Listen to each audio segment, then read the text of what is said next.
Here we go. Here we go. The yogurt with the protein powder combo go hard, TBH. I got you, bro. I got you. I got you. I saw Bluey ad before this because Bluey's the GOAT. I got you. All these brand of Bluey. You eat all these Pop-Tarts? Those are not Pop-Tarts, nigga. Those are all tarts. Those are not Pop-Tarts. You got to put a quarter in the damn basket to get a Pop-Tart. That is not a Pop-Tart. Yo, shout out to 290 Trav with the sub. All right, so CinemaCon was going on, and yesterday, I guess they announced the remix, the official next slate of movies they got coming out for Marvel. First and foremost, what's the temperature on Marvel, y'all? What's the temperature on Marvel? Do y'all care? Are you waiting to see if what's his name? Deadpool saves the day, or you no longer care? You're feeling cold, lukewarm. Man, Blade 2025 temperature. I'm not gonna lie, I'm kind of in the I don't care camp. Like, I see it when I see it, like, you know. But here's what we got. 2025, we got Captain America, Brave New Nigga. 2025, we also got the Thunderbolts, which is basically Marvel's version of the Suicide Squad, for those of you unaware. Fantastic Four in 2025 as well, and Blade, so next year. I don't know, man. Until I see a trailer, I don't know if this movie is real, because there's been nothing but bad reports for this shit. Yo, shout out to Saint with the sub. I appreciate you. I've been watching you since like 15 years ago, dude. Hey, listen, Fernando, welcome to the stream, bro. Welcome to the stream. Just say everybody has, man. Yo, shout out to Ambivert with the sub. Remember, just because you stopped watching doesn't mean everybody else did. I am not in the mood. You said, hey, just say what up, chill, bro. 2026, we got Spider-Man, Armor Wars. I don't know if this shit is coming out. Also, who gives a fuck? Shang-Chi 2, or Shang-Chi, I think that's how the proper way to pronounce it. And 2027, we got Avengers 5, X-Men, Doctor Strange 3. He's on the last one, was in the third one. That was 2. That's how we know we lost count. Hold up, yeah, one second. Who played on the phone? Thor 5. They should leave Thor alone. Although the way the last one ended, it kind of did end on a cliffhanger. And then the next Avengers, I feel like Doctor Doom's probably going to be the next villain. I mean, who else is it going to be? Who else is it going to be? Since they got rid of Kang the Conqueror. Because I feel like that's Marvel's like big 3. Kang, Thanos, and Doctor Doom. With the other people like mixed in. But like those are like the big 3 that I know of. Let's see. Which ones am I looking forward to? Definitely Blade. Galactus 2. Yeah, Galactus is a big, but even still, I feel like Galactus is more so of like a Fantastic Four villain. More than anything. But I get what you're saying, because like his size and shit. I don't really care about Spider-Man. I don't really care about Armor Wars. I'm curious to see how Shang-Chi turns out, because I did like the last one. And then the Avengers, but I'm not gonna lie, Doctor Strange don't care, Thor don't care. Oh, I take that back. X-Men, especially because the rumor is that what's the nigga the villain that be gene splicing? What is his name? So what about Morbius? Definitely waiting on Morbius too. That's the rumor. He's supposed to be the villain. There's potential for that to be fire.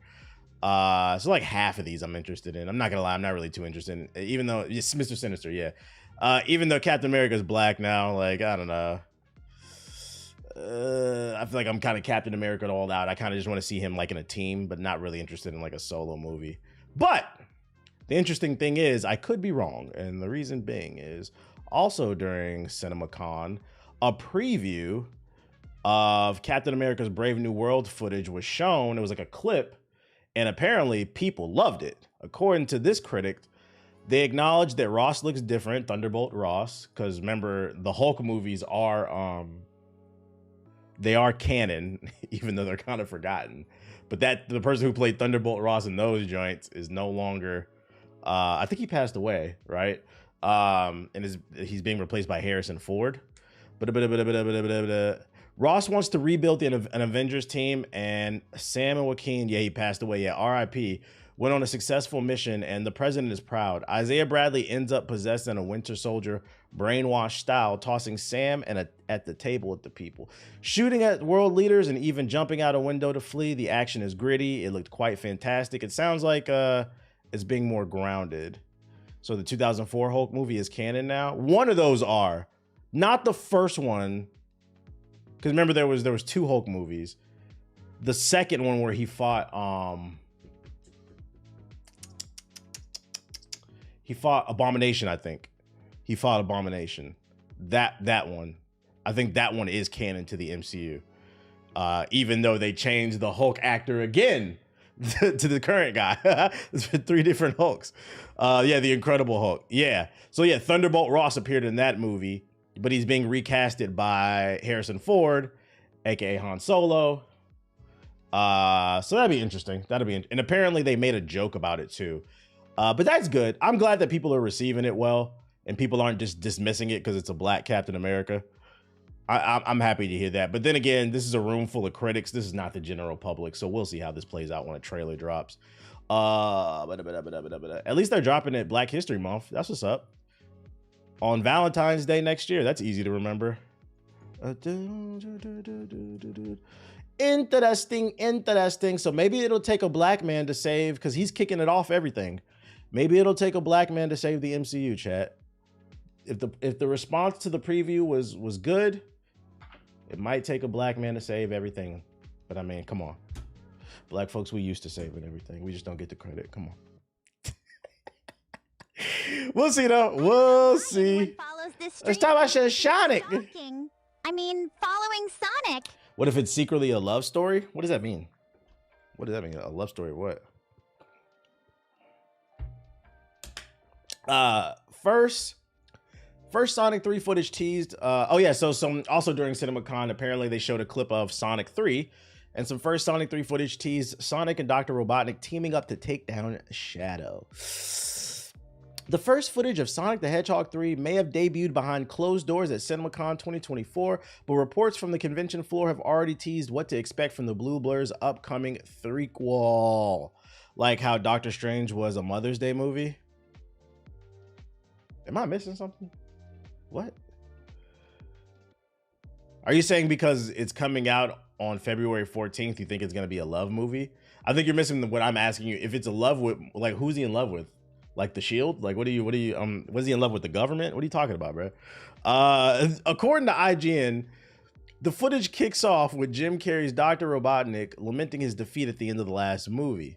He apparently has a balloon. America, of course, Captain America. He's got to be in love with America. He apparently has ballooned to a weight not too dissimilar to his egg-shaped game counterpart. Okay, so he's become an actual Dr. Eggman. I had the ultimate power in the palm of my hands, and now I sit here binging on carbohydrates, Robotnik says.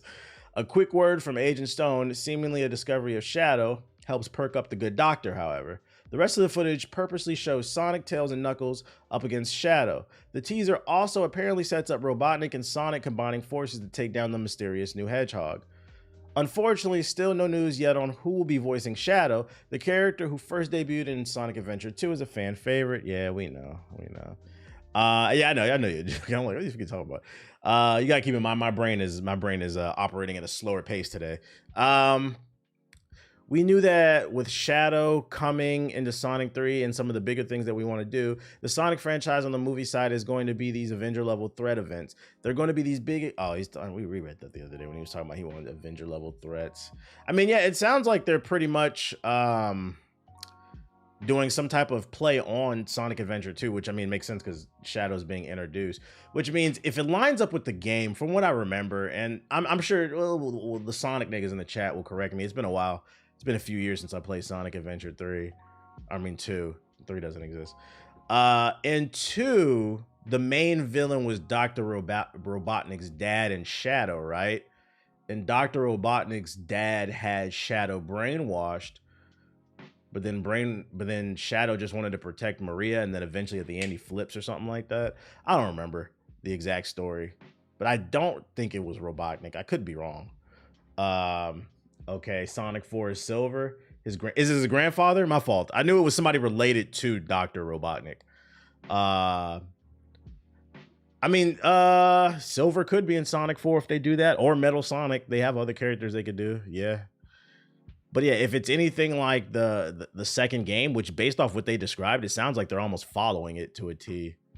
Yeah, we're gonna get to see Maria. Who gonna play Maria, chat? Who y'all want to see play Maria? Also, is because in the game she look white. Is Maria a white woman or is it a Hispanic? Does the Shadow have a thing for the snow bunnies or for the Marisols? I got a feeling Miles Brown is gonna be the next Miles Morales. They look identical, and the dude who got history in the stunt work. Shadow loves the Latinas. Yeah. You said who? Maria. Who's playing Maria? You don't remember Maria? That was Shadow's whole movement. Motive. Maria Sonic Adventure 2. You said Selena Gomez. Yeah, see, he was like in love with her or some shit. And he was just like, Maria, I have to protect you. She's like Barbie. This don't look like Selena Gomez. So yeah, Sonic news. Is there any other stuff coming out of CinemaCon that I missed? That was the only two things that I picked up on. Snowbunny Crisis. He was on her dick, no diddy. Right. All I know is the motherfuckers better go supersonic next time. Both of them. Nope, CinemaCon is done. Yeah, I knew it was done. I was talking about like news that I missed. Square Enix reportedly hopes to develop Final Fantasy VII Remake Part 3 within 3 years. With this money, I can now ditch the janky plane I built and fly first class on Spirit Airlines. Yo, shout out to Ninja with the sub. The update arrives via interviews published in a newly released Final Fantasy VII Remake Ultimanium book excerpts, which have been translated by Final Fantasy enthusiasts. Audrey. I thought they said Aubrey for a second. I want to say Drake is doing translations too. What the fuck? In it, Final Fantasy VII Rebirth Creative's director said the third game's main story has already been completed and that he thinks, well, yeah, because it's based off like a 30-year-old game. And he thinks the voice recording could start in the near future. The director said Final Fantasy VII Remake series producer has raised the possibility of including something new and important in the game too, even though it wasn't featured in the original. Maybe they'll shake up the formula a little bit more, hopefully. Final Fantasy VII Remake, and maybe reduce some of the minigames. Final Fantasy VII Remake was released for PS4. Yeah, we're just giving stats.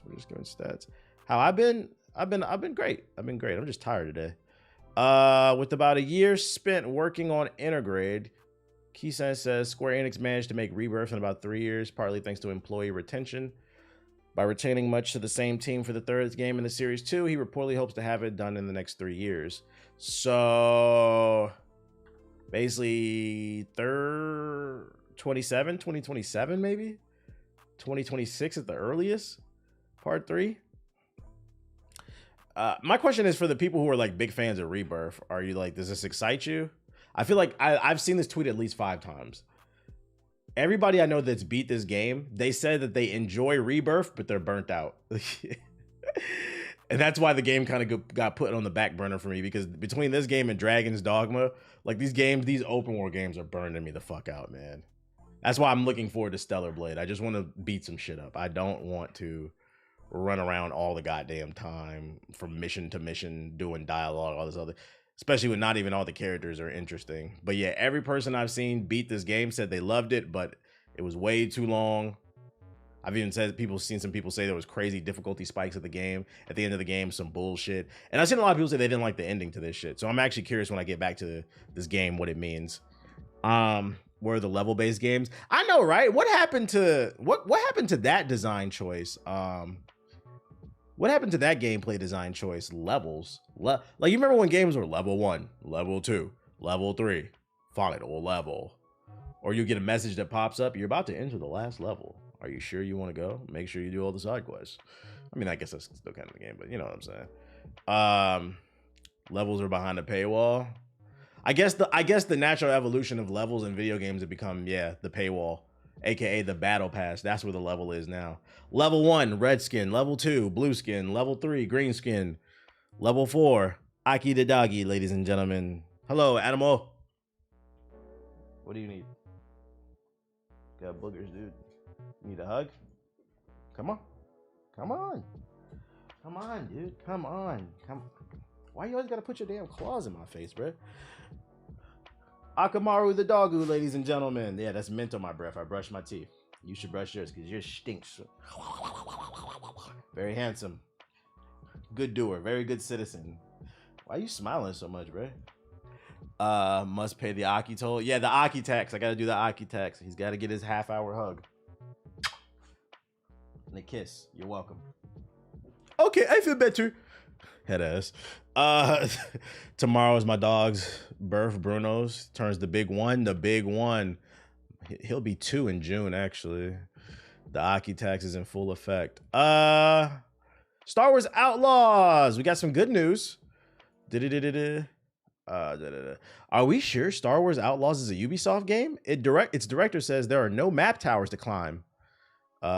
Same. My dog Harper's birthday is tomorrow. Happy birthday to all the dogs. Free all my dogs, man. Ubisoft's next open world adventure, Star Wars Outlaws, breaks at least one of the company's time-honored traditions: climbing towers to progress. What? That's according to Game Informer's Brian Shea, who said on Twitter that the Star Wars Outlaw creative director, Julian of Ubisoft Massive Entertainment, outright confirmed that there are not any towers you have to climb in the world to unlock the map. That makes sense because Massive Games is making this game. For those of you unaware, Massive Games is the studio under Ubisoft that made The Division 1 and 2, and I believe there's no towers in that. So that makes sense why they're doing it. It's not the Assassin's Creed team or the fucking Far Cry team. What we'll be doing, instead of using binoculars or eagles or whatever else universe appropriate MacGuffin to scour the surrounding land, Shez says, from what I understand, it's just through exploration, meaning the world's map is obscuring. Fog naturally clears up as you explore new areas. Okay, I like that. So basically just explore and the map will naturally open up. There's an argument to be made that hopefully there's fast travel because Dragon's Dogma needs it. There's an argument to be made that climbing towers or just tall things in general is a fun thing to do in video games. It's kind of tired. Fittingly, Ubisoft, specifically Ubisoft Studios, yeah, Dragon's Dogma did it basically, yeah. But they just don't have, but then I think this game will have fast travel on like that. Both of which are great fun, but there's something to be said for how predictable and processed stamped out towers can make a game's world feel. Man, he's just giving his opinion now. That's the actual news. There's no climbing towers. That's cool. That doesn't make your game good. Main thing I want to see that skill tree.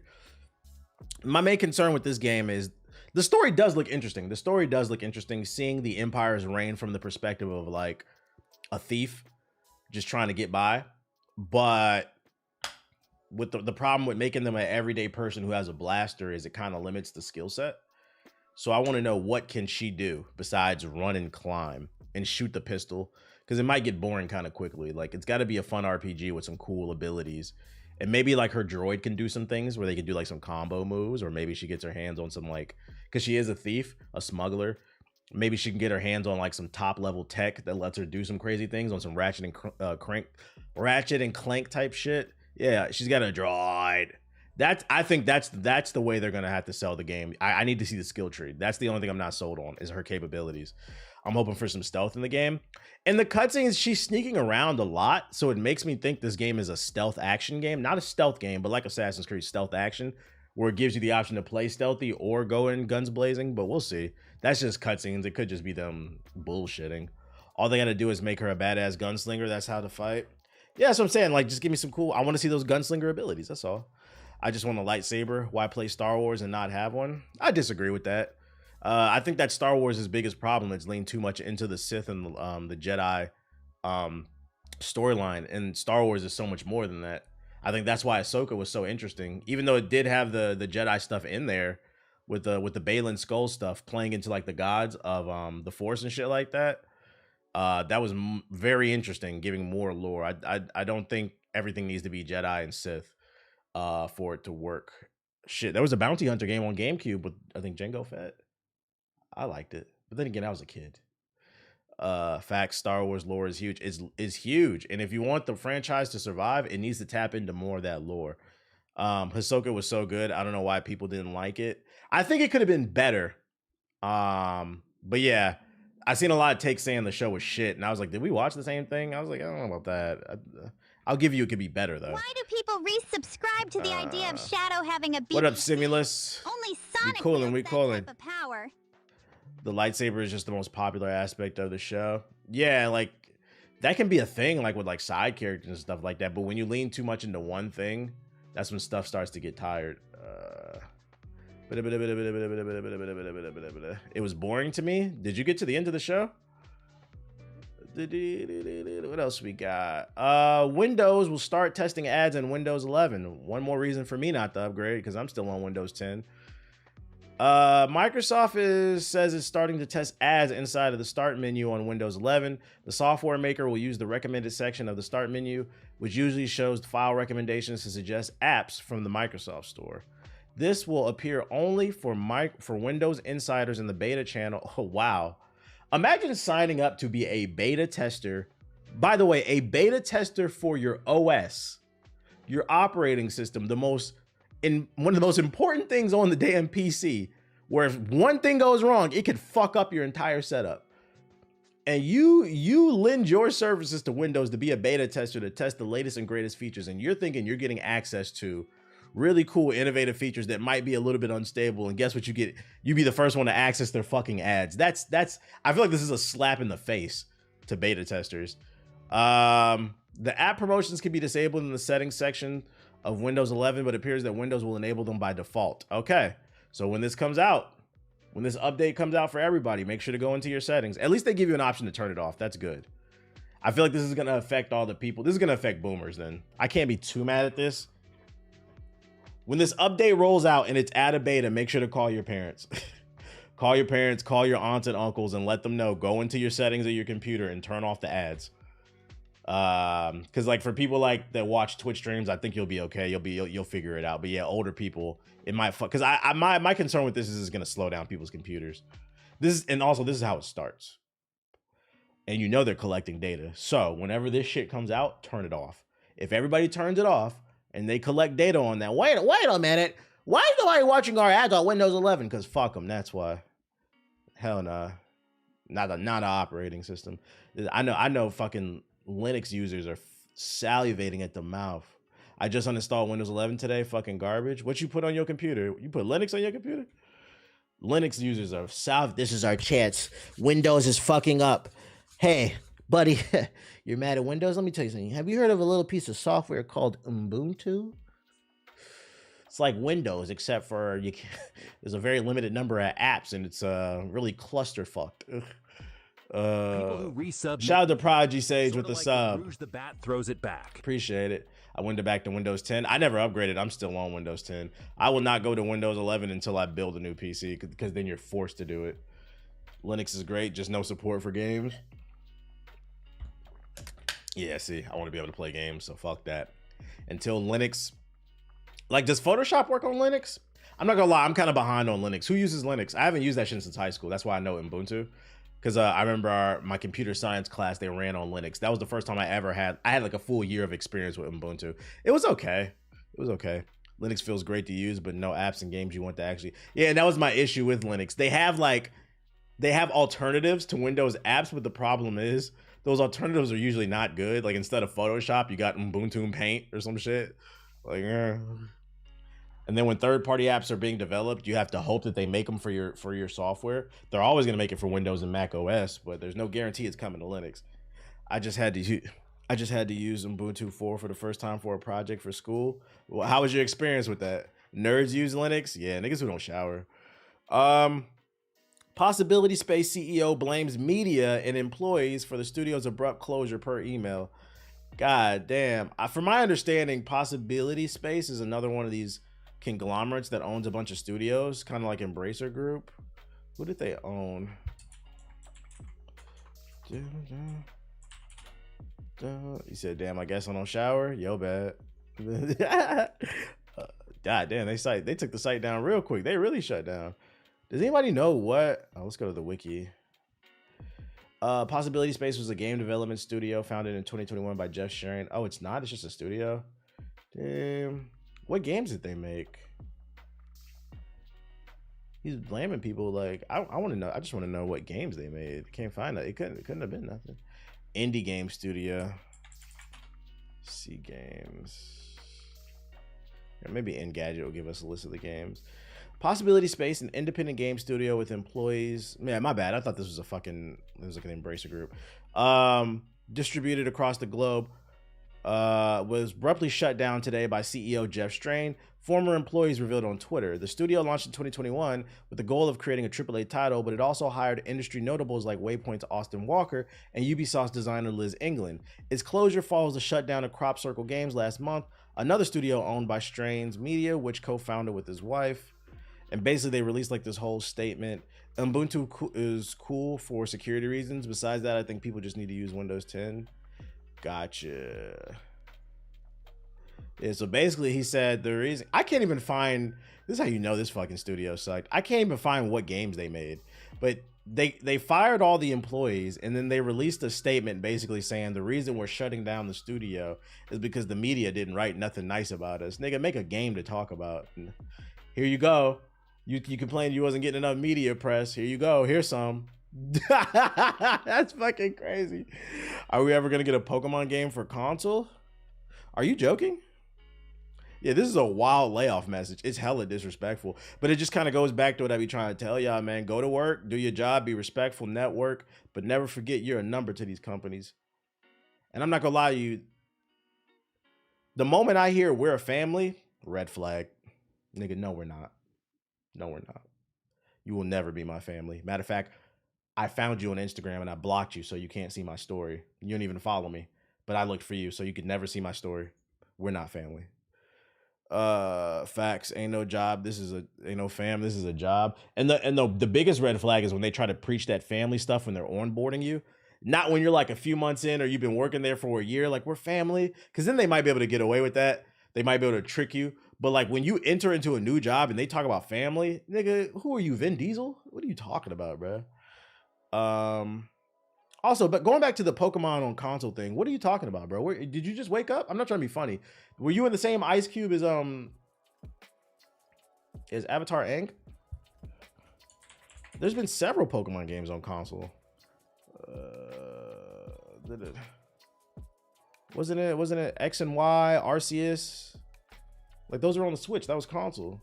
Unless you're talking about like you want one this year. They just announced a new one. Are they good? I don't know. I don't play that shit. But there was definitely new Pokemon. Oh, Scarlet. Yeah, Scarlet and Violet. I think he meant for like PlayStation and Xbox. Tim? There's Tim. And then also Power World. Power World just came out. They just teased an arena update, PvP. So I mean, that's a thing. What's also a thing is now Rockstar's GTA Plus subscription service prices have gone up. This shit and this is by Eurogamer. It has 6 likes and 1 retweet. I saved this article because, like I said, I feel like nobody was talking about this on the timeline. Not like a big news story to have something to add a ton of like input to, but I wanted to highlight it just because this is how it starts.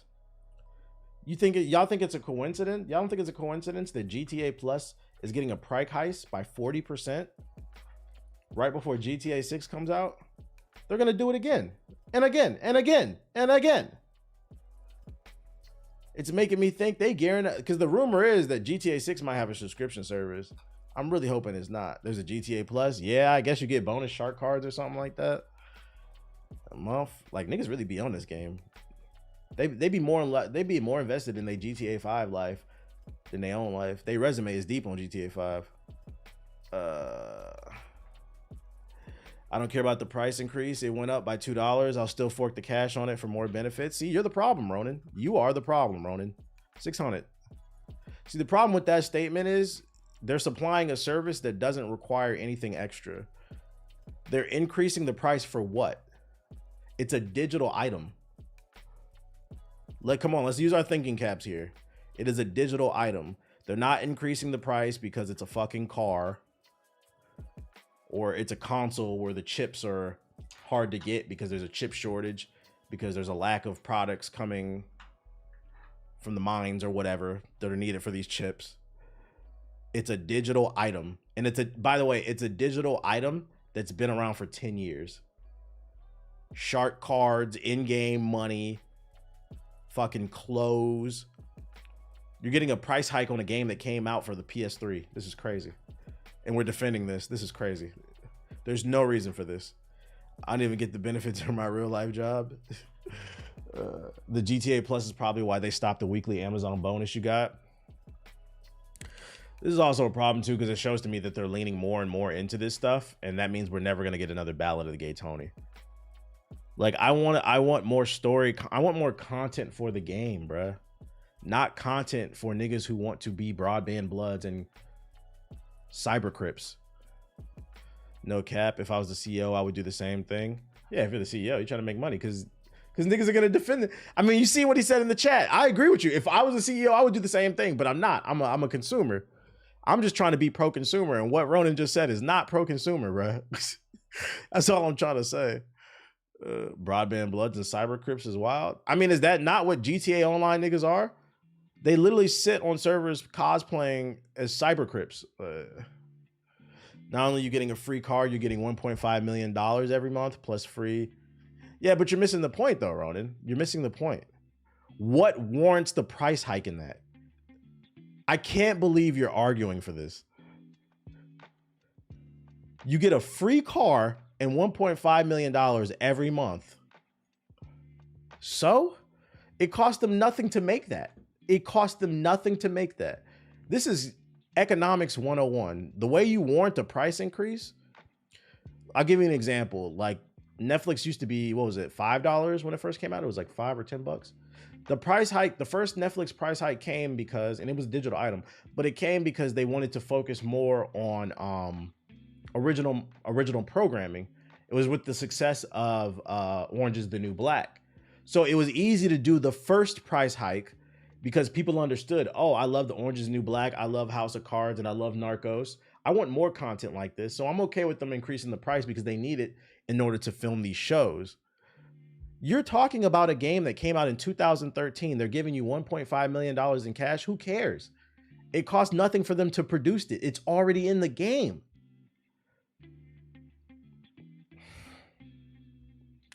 We need to bring economics back to class, man. What are we arguing? We're defending price hikes on digital products that have been in the game for